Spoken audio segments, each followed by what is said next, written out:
Hey, today we are reading from Deuteronomy chapter 29, chapter 30. Only a few more chapters left in Deuteronomy, but now Moses is dealing with one of the other countries that they have been struggling with for quite a while. So let's jump into Deuteronomy chapter 29. This is coming from the Good News version. These are the terms of the covenant that the Lord commanded Moses to make with the people of Israel in the land of Moab. All this was in addition to the covenant which the Lord had made with them at Mount Sinai. Moses called together all the people of Israel and said to them, "You saw for yourselves what the Lord did to the king of Egypt, his officials, to his entire country. You saw the terrible plagues, the miracles, and the great wonders that the Lord performed. But to this very day, he has not let you understand what you have experienced. For 40 years, the Lord led you through the desert, and your clothes and sandals never wore out. You did not have bread to eat, wine, or beer to drink, but the Lord provided for your needs in order to teach you that he is your God. And when we came to this place, King Sihon of Heshbon and King Og of Bashan came out to fight against us. But we defeated them, took their land, and divided it among the tribes of Reuben and Gad and the half-tribe of Manasseh. Obey faithfully all the terms of this covenant so that you will be successful in everything that you do. Today you are standing in the presence of the Lord your God. All of you, your leaders and officials, your men, women, and children, and the foreigners who live among you and cut wood and carry water for you, you are here today to enter into this covenant that the Lord your God is making with you and to accept its obligations, so that the Lord may now confirm you as his people and be your God, as he promised in your ancestors, Abraham, Isaac, and Jacob. You are not the only ones, with whom the Lord is making this covenant with its obligations. He is making it with all of us who stand here in his presence today, and also with our descendants who are not yet born. You remember what life was like in Egypt and what it was like to travel through the territory of other nations. You saw their disgusting idols made of wood and stone and silver and gold. Make sure that no man, woman, family, or tribe standing here today turns from the Lord our God to worship the gods of other nations. This would be like a root that grows to be a bitter and poisonous plant. Make sure that there is no one here today who hears these solemn demands and yet convinces himself that all will be well with him, even if he stubbornly goes his own way. That would destroy all of you, good and evil alike. The Lord will not forgive such a man. Instead, the Lord's burning anger will flame up against him, and all the disasters written in this book will fall on him until the Lord has destroyed him completely. The Lord will make an example of him before all the tribes of Israel and bring disaster on him in accordance with all the curses listed in the covenant that is written in this book of the Lord's teaching. In future generations, your descendants and foreigners from distant lands will see the disasters and sufferings that the Lord has brought on your land. The fields will be a barren waste, covered with sulfur and salt. Nothing will be planted, and not even weeds will grow there.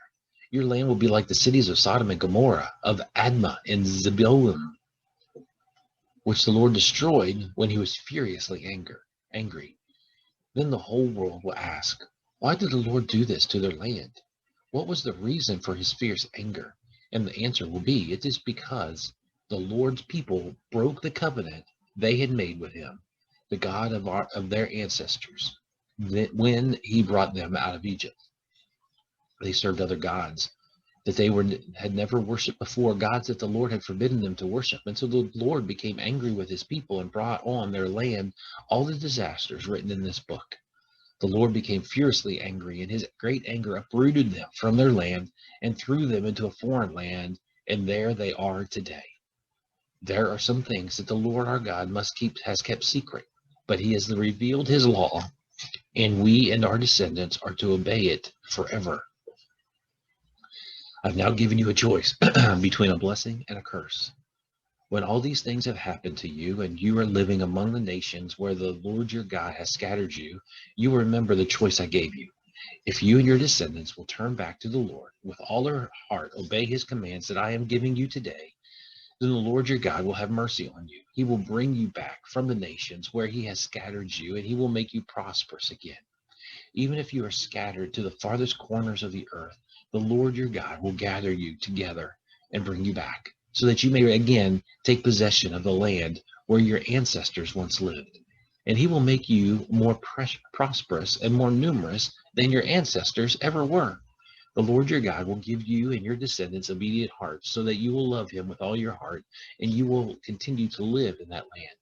He will turn all these curses against your enemies who hated you and oppressed you, and you will again obey him and keep all his commands that I am giving you today. The Lord will make you prosperous in all that you do. You will have many children and a lot of livestock, and your fields will produce abundant crops. He will be as glad to make you prosperous as he was to make your ancestors prosperous. But you will have to obey him and keep all his laws that are written in this book of his teachings. You will have to turn to him with all your heart. The command that I am giving you today is not too difficult or beyond your reach. It is not up in the sky. You do not have to ask who will go up and bring it down for us so that we can hear it and obey it, nor is it on the other side of the ocean. You do not have to ask who will go across the ocean and bring it to us so that we may hear it and obey it. No, it is here with you. Now you know it and can quote it. So now obey it. Today I'm giving you a choice between good and evil, between life and death. If you obey the commands of the Lord your God, which I give you today, if you will love him, obey him, and keep all his laws, then you will prosper and become a nation of many people. The Lord your God will bless you in the land that you are about to occupy. But if you disobey and refuse to listen and are led away to worship other gods, you'll be destroyed. I warn you here and now. You will not live long in that land across the Jordan that you are about to occupy.